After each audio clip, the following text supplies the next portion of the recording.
Christmas पूरी दुनिया में ईसाई लोग बहुत धूमधाम से मनाते हैं और इस्लामी ममालिक में भी इसका बहुत अहतमाम होता है। और इसमें बाज़ सियासतदां और बहुत सारी तंजीमें और दुनिया पसंद लोग अपने ज़ाती मफाद के लिए इसमें शिरकत करते हैं, केक काटते हैं और ईसाइयों को मुबारकबाद देते हैं। बहुत सारे वो लोग भी क्रिसमस मनाते हैं जो मीलाद को बिदअत कहते हैं। क्रिसमस डे ईसाइयों का शियार ख़ास है और इसमें ईसाइयों के साथ शिरकत करना, ईसाइयों को उसकी मुबारकबाद देना ये जायज़ नहीं है।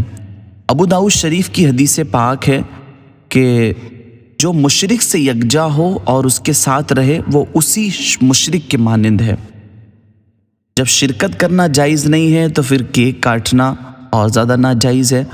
अगर कोई इस दिन जो है वो ईसाइयों की तकरीबात में उस दिन की ताज़ीम करते हुए शिरकत करे तो वो कुफ्र का मुर्तकिब है। फतावा हिंदिया में है कि जो मजूसियों के नीरोज़ में उनकी मुआफ़िकत करने के लिए जाए, जिस दिन वो खुराफात करते हैं तो उसकी तकफ़ीर की जाएगी। अगर शिरकत ना की जाए वैसे ही उस दिन की ताज़ीम करे और ईसाइयों की उस दिन में खुराफात को अच्छा समझे तो भी कुफ्र है। और फतावा तातार खानिया में है कि मशाइख इज़ाम का इस बात पर इत्तिफाक है कि जो काफिर के किसी दीनी अम्र को अच्छा जाने वो काफिर है। और इसी जगह दूसरी जगह फरमाया गया, हज़रत अबू हफ्स अल कबीर से हिकायत की गई है कि अगर आदमी 50 साल अल्लाह ताला की इबादत करे फिर नीरोज़ का दिन यानी काफिरों का जो मखसूस दिन है वो आ जाए और वो उस दिन की ताज़ीम में बाज़ मुशरिकीन को कोई तोहफ़ा दे, अगरचे वो अंडा ही हो, तो बेशक उसने कुफ्र किया और उसके आमाल बर्बाद कर दिए जाएंगे।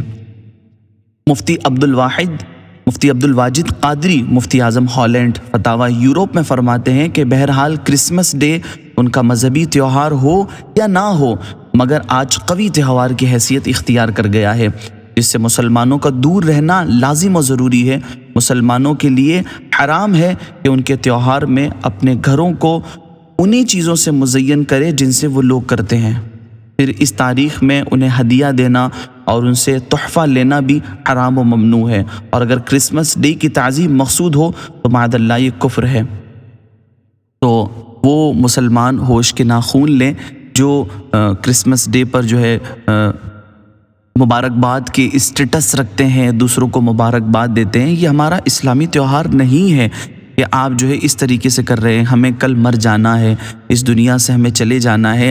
ये जिनको आप खुश करने की कोशिश कर रहे हैं ना, वो कल आपके काम नहीं आएंगे। कि आपको यूँ लगता है कि कल बरोज़े क़यामत या कब्र के अंदर जिन लोगों का आज आप ख्याल कर रहे हैं, अरे वो हमारे दोस्त हैं, हमारे फ्रेंड सर्कल में हैं, हमें उनके लिए करना पड़ता है। तो ईमान सबसे बड़ी दौलत है। अल्लाह तबारक व तआला ने हमें ईमान की दौलत अता फरमाई है, तो हमें चाहिए कि हम इसकी कद्र करें, इस नेमत की कद्र करें और अपने ईमान की हिफाजत करें।